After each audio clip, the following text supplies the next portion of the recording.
पूछा ले हाँ कि सारहू किसे कहा जाता है? किसे ये सारहू का सिकंदर भैया रिलेशन क्या होता है? क्या होता है ये सारहू कैसे बनते हैं? कैसे बनते थोड़ा बताइएगा। तो एक मित्र ने जवाब दिया कि एक दुकान में अगर दो व्यक्ति ठगे जाते हैं वो आपस में सारहू बन जाते हैं। हाँ तब वही तो होई हो, लेकिन चैता होई तो अभद्र चैता ना हो। ना एक महीना हमनी के चैता गाई ले जा मनोज भाई। हाँ आखिर काहे काहे एक महीना ए रामा करके काहे गाई? काहे यही चैत के महीना में हाँ नौमी तिथि के दिन हाँ मर्यादा पुरुषोत्तम श्री रामचंद्र चतुर्भुज रूप में अवतार ले रहले। एक हाथ में चक्र, एक हाथ में शंख, एक हाथ में पद्म, एक हाथ में गदा रहे। कौशल्या मैया देखली सकुचा गई, कहली अरे भगवान स्वयं भगवान हमारा घरे अवतार ले ले। हरि आइल बारे विष्णु कहले कि हरि हम जानता नहीं हाँ कि रउआ स्वयं भगवान है, हाँ हमारा घरे रउआ बालक बन के आइल बानी। लेकिन ये अवस्था में जे रउआ हाथ में चक्र बा, शंख बा, पद्म बा, गदा बा, केहू देख के यकीन ना करी कि रउआ हमारा औलाद है। इससे हम चाहता नहीं कि रउआ रूप बदल के जैसे घर में पुत्र रत्न के प्राप्ति होला छोटा बालक के रूप बना के आई, जैसे घर में होरिला जन्म लेवेला। भगवान सुनते बतिया तुरंत से अपन रूप चेंज कर दिहले। रोए के आवाज किलकारी जब लड़का के आंगन से निकल के गूंज उठल, चारों तरफ शोर हो गई, बधाई हो महाराज दशरथ की, बधाई हो महाराज दशरथ की, जय हो। कोहराचुलेशन महाराज कोहराचुलेशन कोहराचुलेशन। चलो घरे अंग्रेज ना रहसन। सब लोग के अपन अपन मांग रहे। राजा दशरथ जी जुआ खेलत रहले बढ़ के।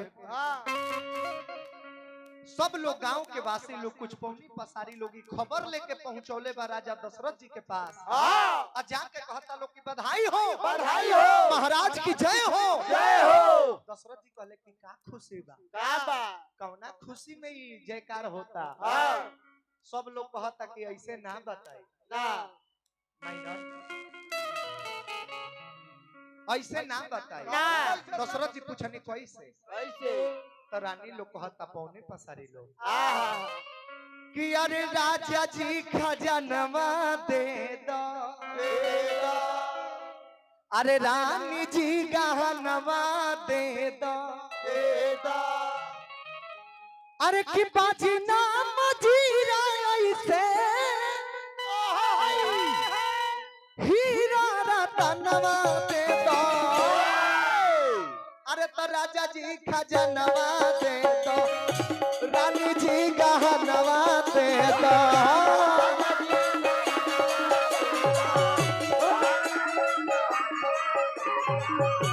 राजा जी खजानवा दे दो, रानी जी गहनवा दे दो।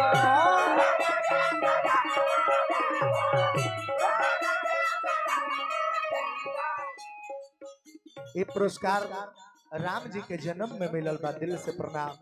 बाजना मजीरा ऐसे हीरा रतनवा दे दो, अरे राजा जी खजानवा दे दो, रानी जी गहनवा दे दो।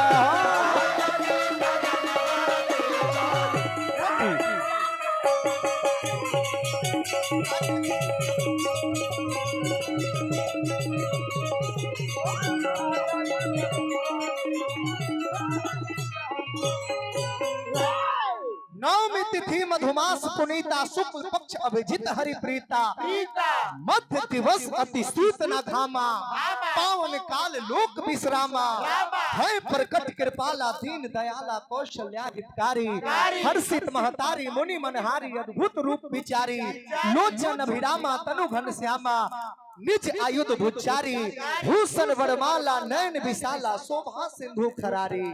यही चैत के महीना में नौमी तिथि के दिन मर्यादा पुरुषोत्तम श्री रामचंद्र जी जन्म ले ले बारे। सारा देवता लोग देखे खातिर आइल बा। एजे विषय बा कि एक महीना चैता काहे गावे, सब देवता लोग आई रहे। विष्णु भगवान, भगवान भोले दानी, नारद मुनि, ब्रह्मदेव, सारा देवी देवता के जुटान भइले राम जी के देखे खातिर। साथ में भगवान भास्कर यानी सूर्य देव भी पहुंच रहे राम जी के देखे खातिर। जब सूर्य भगवान राम जी पर अपन नजर डालले, इतना सुंदर सुकुमार चेहरा सूर्य भगवान देखले तो देखते रहे, नजरिए ना बंद भइल। 1 महीना तक सूर्य भगवान देखते रह गइल बारे, तो 1 महीना राते ना भइल। 1 महीना के 1 दिन बनल आ उहे पूरा 1 महीना हमनी के ए रामा करके चैता गा। गोस्वामी तुलसीदास जी लिखनी के मास दिवस कर दिवस भा, मरम न जाना कोई, रथ समेत रवि था के निशा कवन विधि हो।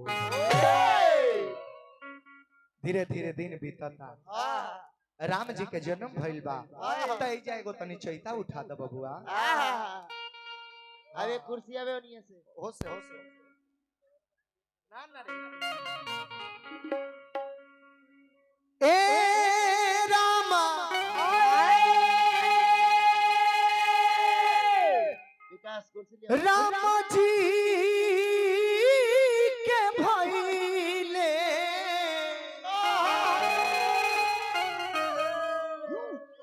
अरे जना मावा,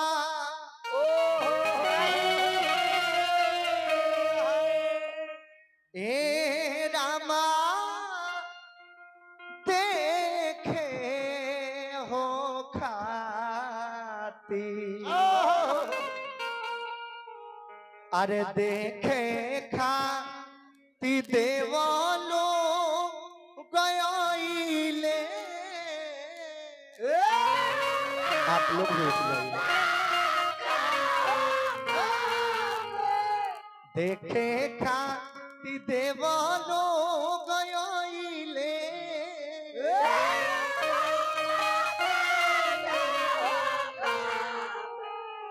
देखे खातिर देवालो गयाइले।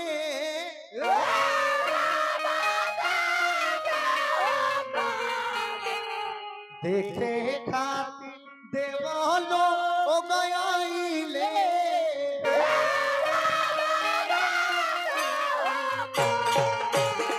देखे खातिर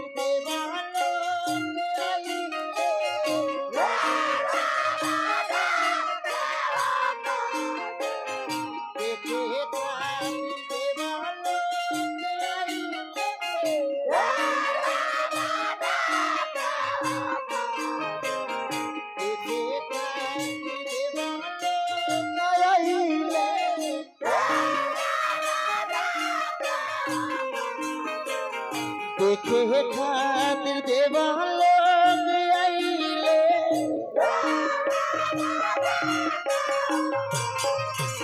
देखे खातिर देवालो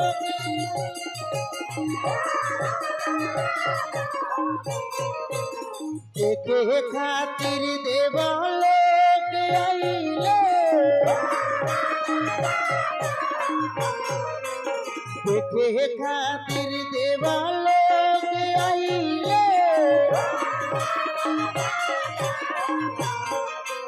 देखे खातिर देवालो आइले,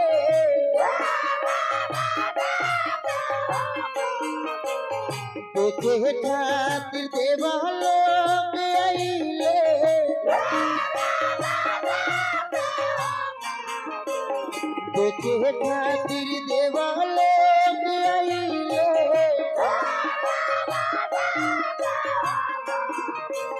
देखे खातिर देवालो आइले, देखे खातिर देवालो आइले,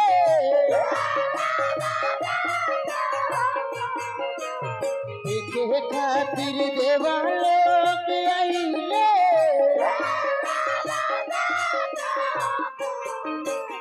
देखे खातिर देवालो आइले,